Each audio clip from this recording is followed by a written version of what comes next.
We are talking about the yellow-legged hornet. And folks, this is not the kind of hornet you want to see in your yard, although is any, I would ask. Let's bring in Lewis Bartlett now, assistant professor with UGA's Odom School of Ecology. Lewis, thank you so much for joining us. Hey, nice to speak to you all. Thank you for making time this Friday afternoon. Absolutely. So this hornet, tell me about it. I mean, it's invasive, right? So this is something that we want to keep an eye out for? Yeah, so this arrived in Georgia, just in Savannah, a couple of years ago in August 2023. It's invasive around the globe. It causes quite a few problems for beekeepers because it's a voracious predator of honeybees. But it also eats a whole bunch of other stuff in our environments and builds really quite massive, quite terrifying nests. And it has been slowly spreading out from Savannah over the couple of years since we detected it, although Georgia Department of Ag are doing what they can to really stymie its forward invasion front. And for now, we've kind of got it pinned against the coast, but we're really asking the wider public at large to be vigilant in seeing if it pops up anywhere outside of that current known range. Yeah. So with it being such a threat to honeybees, like you mentioned, I mean, what broader implications does that have for agriculture and beyond? A huge amount of our nation's food supply relies on honeybees. Approximately 1 in 3 bites of food that the average American consumes can be traced back to honeybee pollination. Honeybees are incredibly embattled already. We've had some of the highest recorded ever losses of honeybees just in the last 2 years. And so there's the risk that yet another difficulty, yet another pressure or predator on them may well end up being the straw that breaks the camel's back and starts undermining this critical component of pollinating the fruits, nuts, and vegetables that make the American diet healthy beyond just calorific. So invasive, meaning it's not supposed to be in Georgia. Do we know how it got here?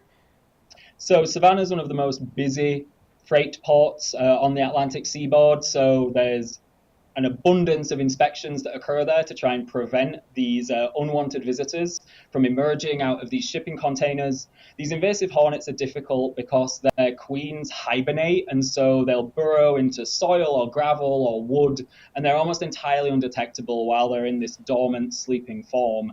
At that point, they can emerge and then build a nest of many, many thousands of individuals, and so it only takes one to sneak through, and it seems that that happened a couple of years ago. They're invasive in Europe, where we initially thought they may have come from, but my lab, as well as others, did some early genetics to show that they've probably come either from Korea or Japan, where they're also invasive. They shouldn't be in those countries either. And a lot of the lessons we've been able to learn quickly about these things come from the hardworking scientists in those other countries. But it may also be from somewhere in its native range in southern China, Hong Kong, Taiwan, or Southeast Asia. So one being able to breed thousands, I mean, that seems like it poses a real threat. I mean, are farmers being warned about this? Is there anything they can do? Even, people who keep honeybees, recreationally or in their yards? Yeah, so first of all, just making sure that anything that might be suspected as one of these hornets is being reported is the critical first step. It was actually a first year beekeeper, someone who'd only had their own honeybee colonies for about 6 months, that was the one that found the very first specimen and alerted the US government to this problem. So it really is the average person and the average beekeeper that's able to keep track of quite where this thing's spreading. We're doing what we can to make sure that everyone that might be affected by this knows what the risks are and how they can best protect either their hives or their farms or their forests or their home gardens. A workout of my group at the University of Georgia is currently finalizing maps on where we expect this thing to be able to survive in the US so that we can forecast it for our neighboring states and our neighbor beekeepers in the rest of the Southeast and South. And from there, we'll keep track of just how quickly it can move. One saving grace, even though these things can reproduce hundreds or thousands of new individuals each year, is that because they build a stationary nest and they only reproduce once in the winter, and they only spread once a year, and the queens don't like flying too far. So for now, they've only gone kind of tens of miles from their origination point. Most other agricultural invasive species tend to spread much faster than that, and so that's giving us a bit of a fighting chance at eradication, an effort mostly led by our departments of agriculture, while those of us doing the research kind of come up with backup mitigation efforts if we need to be able to control this thing when it appears in farms or apiaries. I love that it was a new backyard beekeeper who first alerted you to this. Lewis, I'll tell you, we're pulling up some photos of this hornet as you and I are talking, and it looks to me who obviously does not have an ecology background like any old bee. I mean, what can people be looking for? And if they see something they suspect to be this hornet, how can they report it to help your work? Yep. So these things are quite big. The hornets are substantially bigger than any of our sort of native honeybees, or especially our yellow jackets. And so it's quite a striking thing to see in the environment. It's difficult to differentiate from the European hornets, which arrived in the colonial era and are also invasive, but they've been here for many hundreds of years now. It can also be easily mistaken from some of our native insects, so things like sawflies or cicada killers. But if anyone suspects they see one of these things, just grabbing a picture or a video with your smartphone. That's one of the wonders of modern technology, is we have access to these really high quality cameras now, and sending that image in either to the Georgia Department of Agriculture's reporting tool or your local University of Georgia Extension office. Every county in Georgia has one, and they'll be able to make sure that that photo or footage reaches an expert who can confidently say whether it's one of these new invasive beasts or something that we needn't worry about quite in the same way. Okay, so take a picture. Is there anything people should not do if they see this?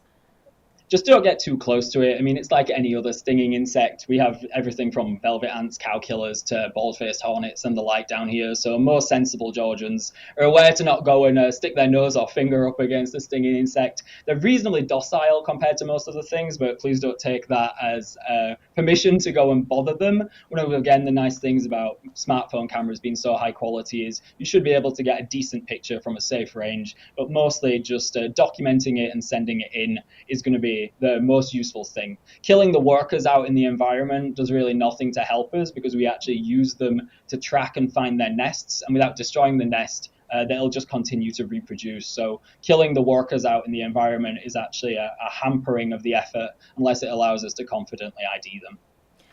As this all is going on, we're talking about how critical honeybees are, and this is a big threat. What's going on to help that population of honeybees as we wrap up this conversation? So honeybees are beset by sort of a numerous number of threats: poor nutrition, pesticides, predators, diseases, and labs across the US, including mine here in the Department of Entomology in the College of Agriculture, as well as in the Odum School of Ecology, work across the suite of all the different difficulties beekeepers face. It's easy for the bees to deal with one problem if they're not beset by other issues. And so we have a suite of research working with beekeepers from up in the north, where we produce sourwood honey, right down to South Georgia, the traditional heart of beekeeping for the whole of the US in terms of queen and colony production, to make sure that beekeepers can control the bits of honeybee health that keep their colonies strong and able to fight these threats when they arrive, so that they're not already weakened and then permissive to predation. So for us, it's about ensuring that beekeepers have all the tools in their tool belt to look after their charges, their livestock, and that will allow the bees to take care of business themselves, as long as they're not struggling under all the other difficulties that they currently face.